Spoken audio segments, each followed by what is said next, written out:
On what seemed like an ordinary morning in Ouagadougou, something extraordinary took place. The city awoke like any other day. Government buildings opened on time, markets filled with life, radio stations played their usual jingles. But behind closed doors, something seismic had shifted. In a matter of hours, Burkina Faso's political and bureaucratic establishment began to crumble, not through revolution or violence, but through an invisible storm. Without warning, court clerks received sealed arrest warrants. Military units weren't sent to borders or battlefields, but to ministries. Unmarked vehicles rolled silently to the homes of former customs chiefs, procurement heads, and finance directors. Phone lines went dead. Social media lit up in panic. No leaks, no rumors, just swift, total silence. Then chaos. By the end of that day, dozens of high-ranking government officials were in custody. And this wasn't the sacrifice of a few scapegoats. This was a systemic extraction, the kind of operation that people talked about in hushed tones, never expecting to see the center of it all was a new force. A covert anti-corruption unit reporting directly to President Captain Ibrahim Traoré.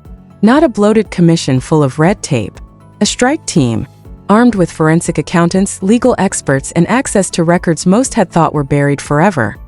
For decades, the people of Burkina Faso had watched their wealth stolen in broad daylight. Billion CFA deals signed under false names. Hospitals without light, schools without books, while government officials built mansions and hosted lavish parties. But on this day, something long denied had arrived. Consequences. Then came the broadcast. Traoré appeared on national television, not in uniform but in plain clothes. Calm, firm, no dramatic gestures, no finger-pointing. He spoke of betrayal, of promises made and broken, of a nation bled dry by the very people sworn to serve it. He didn't name names. He didn't need to. Everyone watching knew who he meant. And then came the promise. Full recovery of all stolen public funds, no matter where they were hidden or who had taken them. That moment marked a rupture. Not another promise of reform, but execution. Ruthless, methodical, unstoppable. The days that followed brought more than arrests. They brought new laws that cut to the bone of elite privilege. First came the offshore account ban. No official, past or present, could hold foreign accounts. Banks were ordered to freeze transfers. Diplomatic partners were notified.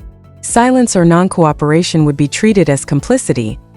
Then the second strike, a total ban on public servants doing business with the government directly or indirectly. No shell companies, no cousins, no middlemen. If you worked for the state, you couldn't profit from it. Period. These moves dismantled the hidden pipelines of corruption, contracts disguised as infrastructure, inflated invoices, fake supply chains. They shut down the engine that had fueled self-enrichment for decades.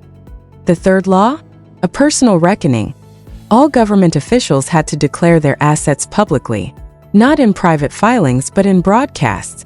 The president himself went first, laying bare his own wealth on national TV. Income, property, savings. If he could do it, so could everyone else. Refusal meant criminal prosecution. Burkina Faso had seen anti-corruption campaigns before, but never like this. Never so precise. Never so fearless. And then came the enforcement. High-level arrests swept through the ranks.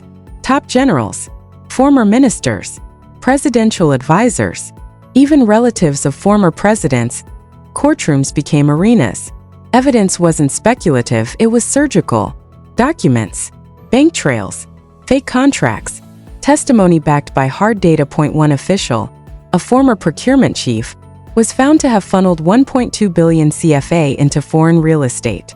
Her conviction and asset seizure happened within 72 hours. No delays, no games.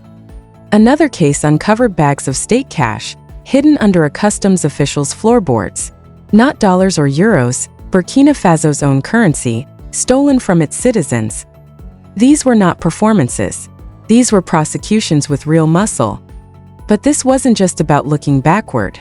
It was about designing a future where such thefts couldn't happen again.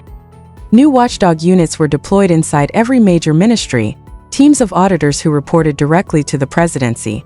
They didn't monitor, they intercepted.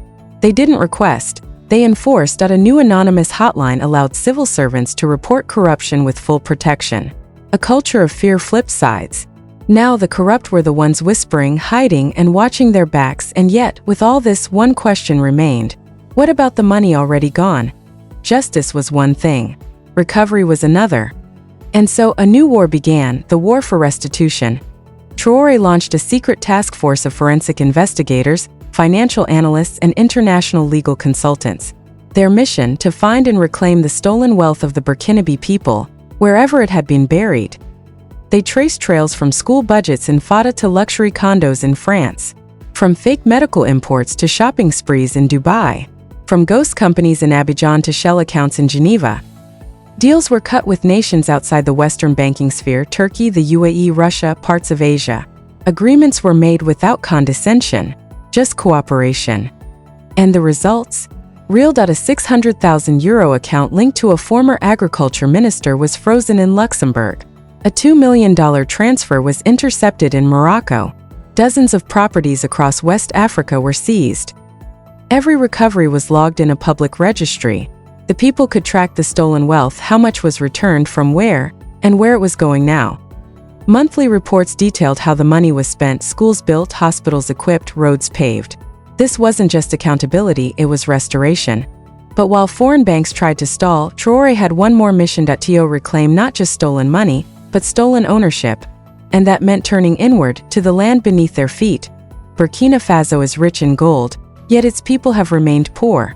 For Traoré, this was not irony, it was insult. For too long, foreign mining companies had extracted billions, leaving dust and promises behind. So he moved. Without warning, new gold export licenses were frozen. Existing contracts were reviewed. Operations suspended. Mining sites were taken under state control. Not with press releases, but with action. Armed protection. Legal orders. Satellite surveillance. A new law reclassified gold as a strategic security asset. Its movement was now a matter of national defense. And then came the symbol of change, a state-owned gold refinery. For the first time, Burkina Faso would refine its own gold, set its own prices, and keep its own profits. Contracts were awarded transparently. Engineers were hired locally. Foreign experts could help, only if they had no history of extraction. This was economic decolonization, written in concrete, steel, and sovereignty. Revenue-sharing programs were introduced. Gold profits funded schools, clinics, and regional development. Mining communities, once exploited, now received a share of the wealth beneath their feet. Of course, resistance came quickly. Former contract holders cried foul. Foreign lobbyists warned of instability. Reports were published, threats were made. Visa delays, media pressure, veiled threats. But inside the country, the mood was different. The gold was finally theirs. This was more than justice. It was a new social contract. A government that didn't just promise change, but enforced it, tracked it, and shared it. And now, as ministers fall, accounts are frozen, and roads are built with reclaimed wealth, one final question remains. Will it last? Can a nation reclaim its soul, not just its currency? Can a leader survive not just enemies within, but the backlash from abroad? That question is still unanswered. But one thing is clear.